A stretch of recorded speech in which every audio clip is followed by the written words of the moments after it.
Adanya impact yang luar biasa dari lokomotif dan juga 2 gerbong terakhir, masih ada beberapa korban yang masih dinyatakan hidup, namun kondisinya masih dalam kondisi terjepit, sehingga kita akan berupaya untuk secepat mungkin bisa memisahkan antara logam-logam yang menjepit dan kita bisa evakuasi korban. Jadi yang ada di permukaan yang terlihat, sementara masih ada 7 korban yang akan kita evakuasi.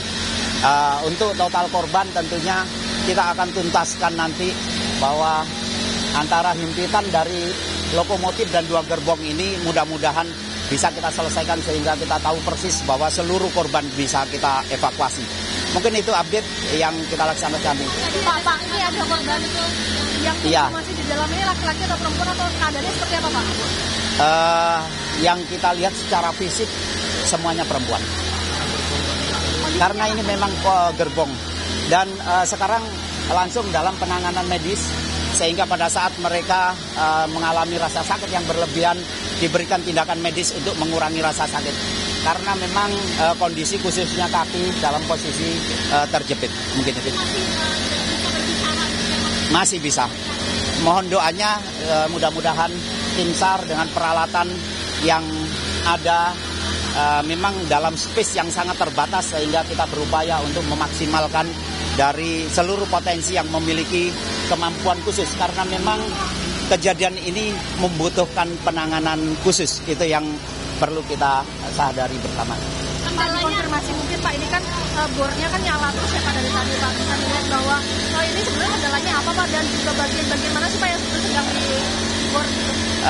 Saya sampaikan bahwa tindakan ini merupakan tindakan dengan penanganan khusus, artinya bahwa yang terjadi adalah logam bertemu logam dengan ketebalan yang tentunya dengan peralatan normal tidak akan mungkin bisa kita lakukan, sehingga kita membutuhkan atau kita menggunakan ekstrikasi khusus yang memang biasa digunakan dalam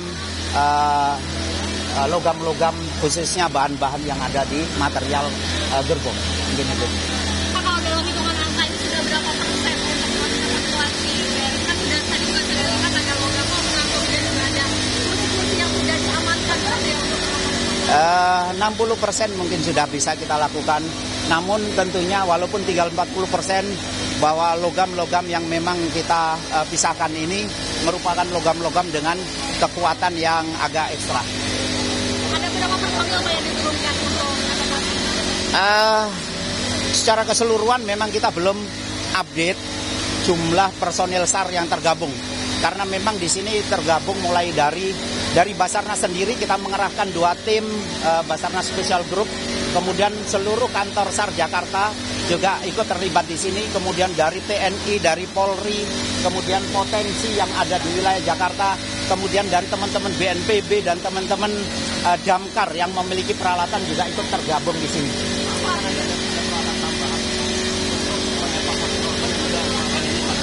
Tentunya dengan sarana prasarana yang ada sebenarnya cukup. Yang menjadi permasalahan adalah space untuk kita melakukan tindakan. Jadi kita melakukan tindakan dari luar ternyata juga mengalami kesulitan tersendiri. Kemudian kita dari dalam, dari volume dari gerbong itu juga terbatas. Sehingga kita di dalam tidak lebih dari 25 orang. Dan itu pun bercampur dengan material yang menyatu dari lokomotif dan gerbong. Secara dari posisi gerbong sendiri, apakah memang ada pergeseran ketika ada pergerakan tertentu nggak sih Pak? Apakah memang bisa tetap stay di gerbong yang memang terkena?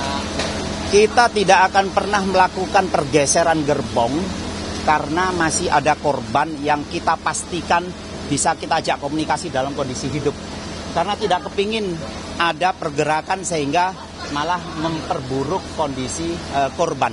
Karena itu kita pastikan bahwa kita akan melaksanakan ekstrikasi dengan pelaksanaan cut, kemudian enfill, kemudian juga diangkat.